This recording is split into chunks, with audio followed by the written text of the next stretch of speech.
കേരളക്കരയെ ഒന്നടങ്കം ഞെട്ടിച്ച സംഭവത്തിന് ഹൈക്കോടതി വിധിയെത്തി. കണ്ണൂർ ജില്ലയിലായിരുന്നു നാടിനെ നടുക്കിയ സംഭവം അരങ്ങേറിയത്. ഉച്ചയ്ക്ക് 12 മണിയോടുകൂടി പെരളശ്ശേരി ഭാഗത്തുള്ള ബസ് സ്റ്റോപ്പിൽ നിൽക്കുകയായിരുന്നു രാഖി എന്ന സ്ത്രീ. അപ്പോഴാണ് ആ ബസ് സ്റ്റോപ്പിന് സമീപത്തേക്ക് സ്കൂട്ടറിൽ ഒരു വ്യക്തി എത്തിയത്. വെള്ള നിറത്തിലെ സ്കൂട്ടിയിലെത്തിയ അയാൾ ബസ് സ്റ്റോപ്പിൽ നിൽക്കുന്ന സ്ത്രീയുടെ അടുത്തേക്ക് സ്ലോ ചെയ്ത ശേഷം എന്തോ ചോദിച്ചു. ആ സ്ത്രീ ആ ചോദ്യം കൃത്യമായി കേട്ടില്ല.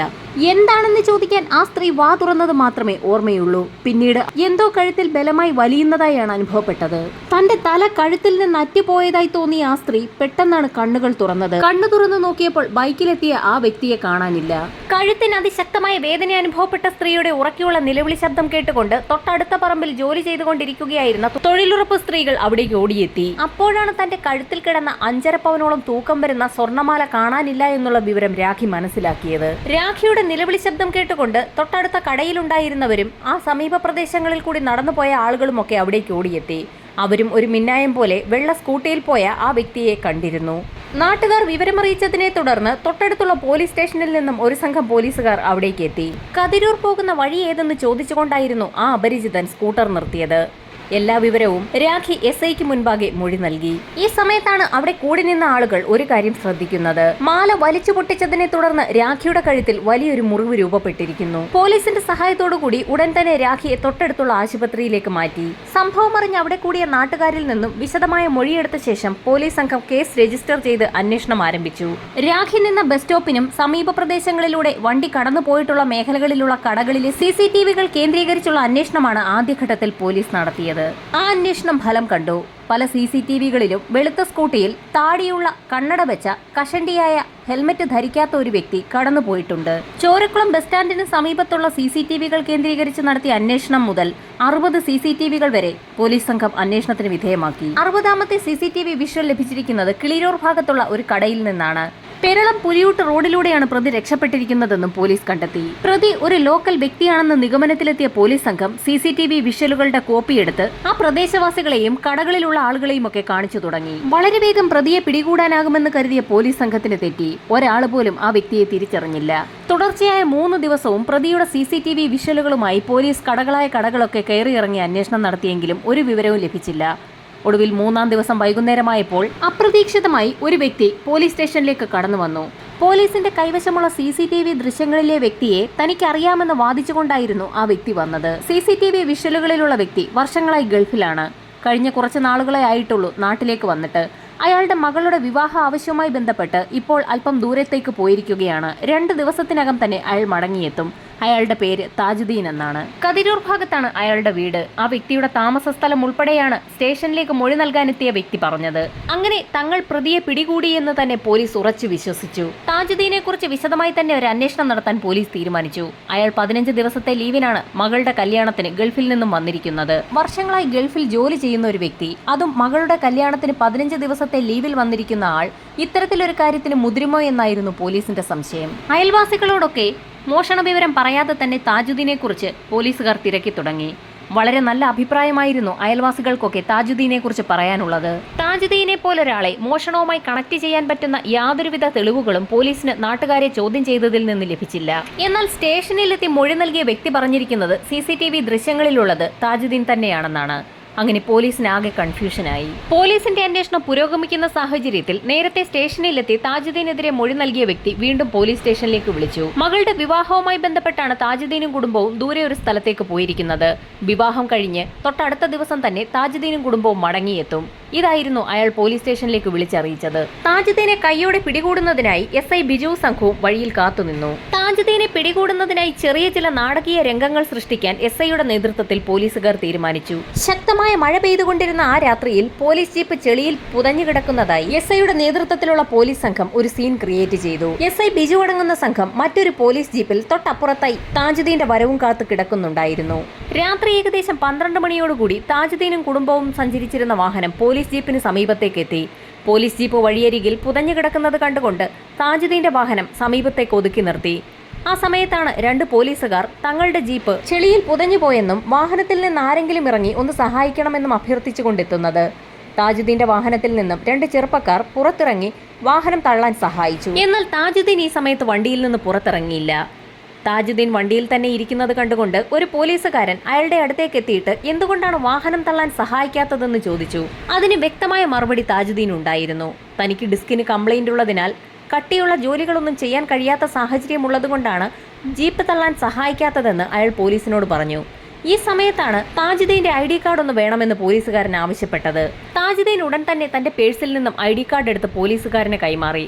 അയാൾ ആ ID കാർഡുമായി SI ബിജുവിന്റെ അടുത്തേക്ക് എത്തി. ബിജുവിന്റെ നിർദ്ദേശം കിട്ടിയതും 2 ജീപ്പുകളിൽ നിന്നും 8ഓളം പോലീസുകാർ പൊടുന്നനെയായിരുന്നു താജുദ്ദീനെ വളഞ്ഞത്.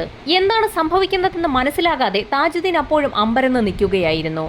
താജുദ്ദീന് സമീപത്തേക്ക് എത്തിയ SI ബിജു അയാളോട് കാര്യങ്ങൾ തുറന്നു പറഞ്ഞു.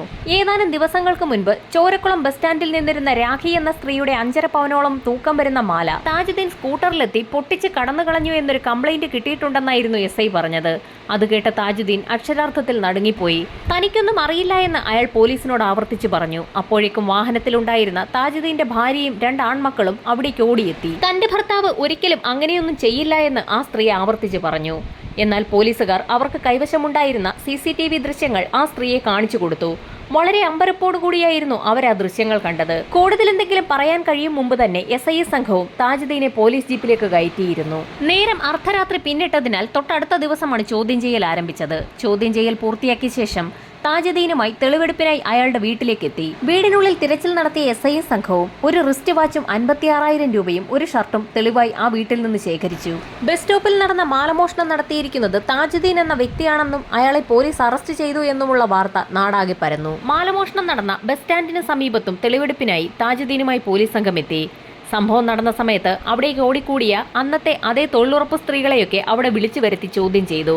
ഏകദേശം താജുദ്ദീനെ പോലെ തന്നെ ഇരിക്കുന്ന ഒരു വ്യക്തി തന്നെയാണെന്ന് മോഷണം നടത്തിയതെന്ന് ആ സ്ത്രീകൾ മൊഴി നൽകി. എന്നാൽ കൂട്ടത്തിൽ ഒരു സ്ത്രീ അന്ന് മോഷണം നടത്തിയ വ്യക്തിക്ക് താജുദ്ദീനേക്കാൾ കുറച്ചുകൂടി തടിയുണ്ടായിരുന്നു എന്ന് മൊഴി നൽകി. എന്നാൽ മുഖം ഏകദേശം താജുദ്ദീന്റേതുപോലെ തന്നെയാണെന്നും അവർ കൂട്ടിച്ചേർത്തു. സംഭവം നടന്ന ദിവസം ചോരക്കുളം ബസ് സ്റ്റോപ്പിന് സമീപത്തുകൂടി വെള്ള സ്കൂട്ടി ഓടിച്ചുകൊണ്ടുപോയത് താജുദ്ദീൻ തന്നെയെന്ന് അവിടെ കൂടിയ ഒട്ടുമിക്ക ആളുകളും പോലീസിന് മൊഴി നൽകി. എന്നാൽ അപ്പോഴും താൻ ഇതൊന്നും ചെയ്തിട്ടില്ല, തനിക്കൊന്നും അറിയില്ല എന്നുള്ള കാര്യത്തിൽ തന്നെ താജുദ്ദീൻ ഉറച്ചു നിന്നു.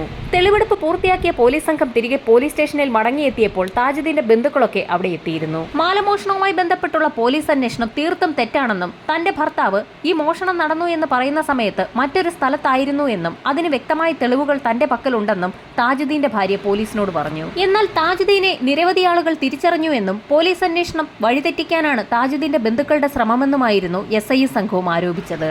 താജുദ്ദീന്റെ കുടുംബം അയാൾ നിരപരാധിയാണെന്ന് തെളിയിക്കുന്ന പല തെളിവുകളും പോലീസിനെ കാണിക്കാൻ ശ്രമിച്ചെങ്കിലും അതൊന്നും പോലീസ് സംഘം കൈക്കൊണ്ടില്ല. അതിന് കാരണം പോലീസ് കളക്ട് ചെയ്ത CCTV ദൃശ്യങ്ങളിലുള്ളത് താജുദ്ദീൻ തന്നെയാണെന്നുള്ള പോലീസിന്റെ ഉറച്ച വിശ്വാസമായിരുന്നു. പ്രതി താജുദ്ദീൻ തന്നെയെന്ന് ഉറപ്പിച്ച പോലീസ് സംഘം തൊട്ടടുത്ത ദിവസം തന്നെ താജുദ്ദീനെ തലശ്ശേരിയിലെ സിവിൽ ആൻഡ് ക്രിമിനൽ കോടതിയിൽ ഹാജരാക്കി. അയാൾക്കെതിരെയുള്ള കുറ്റങ്ങൾ വായിച്ചു കേട്ട ഉടൻ തന്നെ കോടതി താജുദ്ദീനോട് ഒരു കാര്യം ചോദിച്ചു: താങ്കൾ കുറ്റം ചെയ്തിട്ടുണ്ടോ എന്ന്. എന്നാൽ താൻ ഒരു തെറ്റും ചെയ്തിട്ടില്ല എന്ന് താജുദ്ദീൻ ആവർത്തിച്ചു പറഞ്ഞു. അയാളെ 15 ദിവസം റിമാൻഡ് ചെയ്തു. താജുദ്ദീൻ പറയുന്ന കാര്യങ്ങളൊന്നും തന്നെ ആരും ചെവിക്കൊണ്ടില്ല. റിമാൻഡ് കാലാവധിയിൽ ജാമ്യത്തിന് ശ്രമിച്ചെങ്കിലും ജാമ്യം ലഭിച്ചില്ല. താജുദ്ദീന്റെ അറസ്റ്റ് ഗൾഫിലെ അദ്ദേഹത്തിന്റെ ബിസിനസിനെയും കാര്യമായി തന്നെ ബാധിച്ചു. ഇതോടൊപ്പം തന്നെ അയൽക്കാരും ആ കുടുംബത്തെ ആക്ഷേപിച്ചു തുടങ്ങി. അന്ന് എന്താണ് യഥാർത്ഥത്തിൽ സംഭവിച്ചതെന്നറിയുന്നതിനായി താജുദ്ദീനെ ഉറച്ചു വിശ്വസിച്ച അയാളുടെ കുറച്ച് സുഹൃത്തുക്കൾ ജയിലിലെത്തി താജുദ്ദീനെ കണ്ടു. വിശദമായി തന്നെ അന്ന് നടന്ന സംഭവങ്ങളൊക്കെ അന്വേഷിക്കുകയും ചെയ്തു. സംഭവം നടന്ന ദിവസം രാവിലെ മുതൽ അന്ന് വൈകുന്നേരം വരെ ഉണ്ടായ മുഴുവൻ കാര്യങ്ങളും താജുദ്ദീൻ സുഹൃത്തുക്കളോട് പറഞ്ഞു. താജുദ്ദീൻ പറഞ്ഞ കാര്യങ്ങൾ തന്നെയാണ് അദ്ദേഹത്തിന്റെ വീട്ടുകാരും പറഞ്ഞത്. ഇതിൽ നിന്നും താജുദ്ദീന്റെ കാര്യത്തിൽ എന്തോ ചില ഗെയിം നടക്കുന്നുണ്ടെന്ന് തന്നെ സുഹൃത്തുക്കൾക്ക് മനസ്സിലായി. സുഹൃത്തുക്കൾ ഒരു കാര്യം തീരുമാനിച്ചു: സംഭവം നടന്ന ദിവസം താജുദ്ദീൻ എവിടെയൊക്കെ ആയിരുന്നു എന്നുള്ളതിന് വ്യക്തമായ തെളിവുകൾ സംഘടിപ്പിക്കാൻ കഴിഞ്ഞാൽ കോടതിയിൽ ഒരു പക്ഷേ അദ്ദേഹത്തിന് അനുകൂല വിധി നൽകിയേക്കും. താജുദ്ദീൻ പറഞ്ഞതനുസരിച്ച് സംഭവം നടന്ന ദിവസം ഏകദേശം 11:30 മണിയോടുകൂടി അയാൾ കതിരൂരിൽ എത്തിയിട്ടുണ്ട്. അത് ശരിയാണോ എന്നറിയുന്നതിനായി സുഹൃത്തുക്കൾ കതിരൂർ ജംഗ്ഷനിൽ സംഭവം നടന്ന ദിവസം 11:30 മണിക്കുള്ള CCTV ദൃശ്യങ്ങൾ ശേഖരിച്ചു. സമീപത്തുള്ള കടകളിലേക്ക് CCTV ദൃശ്യങ്ങൾ ശേഖരിച്ച സമയത്താണ് വളരെ നിർണായകമായ ഒരു ദൃശ്യം സുഹൃത്തുക്കൾക്ക് ലഭിക്കുന്നത്. മാലമോഷണം നടന്നിരിക്കുന്നത് ചോരക്കുളം ബസ് സ്റ്റോപ്പിലാണ്. ചോരക്കുളം ബസ് സ്റ്റോപ്പും കതിരൂരും തമ്മിൽ ഏകദേശം 9 കിലോമീറ്റർ ദൂരമുണ്ട്. 11:55 കതിരൂർ ജംഗ്ഷനിൽ കാണുന്ന താജുദ്ദീന്റെ ഡ്രസ്സും 12:10 ചോരക്കുളം ബസ് സ്റ്റാൻഡിന് സമീപത്ത് കാണുന്ന കടകളിലെ CCTV ദൃശ്യങ്ങളിൽ കാണുന്ന മോഷ്ടാവിന്റെ ഡ്രസ്സും രണ്ടാണ്. 11:55 കതിരൂർ ജംഗ്ഷനിൽ നിൽക്കുന്ന താജുദ്ദീന് മോഷ്ടാവിന്റെ അതേ ഡ്രസ്സിൽ അതേ വെളുത്ത സ്കൂട്ടിയിൽ എങ്ങനെ പാഞ്ഞാലും 12:10 ചോരക്കുളം ബസ് സ്റ്റോപ്പിന് സമീപം എത്താൻ കഴിയില്ല. സുഹൃത്തുക്കൾക്ക് ആ കാര്യം ഉറപ്പായി. ഈ സമയത്തായിരുന്നു താജുദ്ദീന്റെ ഭാര്യ നിർണായകമായ ഒരു ബാങ്ക് സ്റ്റേറ്റ്മെന്റ് സുഹൃത്തുക്കൾക്ക് കൈമാറുന്നത്. സംഭവം നടന്ന ദിവസം പോലീസ് തെളിവെടുപ്പിനെത്തിയപ്പോൾ വീട്ടിൽ നിന്ന് കണ്ടെത്തിയ 56,000 രൂപ ബാങ്കിൽ നിന്നും താജുദ്ദീൻ തന്നെ പിൻവലിച്ചതാണ്. ബാംഗ്ലൂരിൽ പഠിക്കുന്ന മകന്റെ പഠന ആവശ്യത്തിന് വേണ്ടിയാണ് ബാങ്കിൽ നിന്നും ആ തുക പിൻവലിച്ചത്. ഇതിനു പുറമെ സുഹൃത്തുക്കൾ വളരെ നിർണായകമായ മറ്റൊരു ഡേറ്റ കൂടി കളക്ട് ചെയ്തു.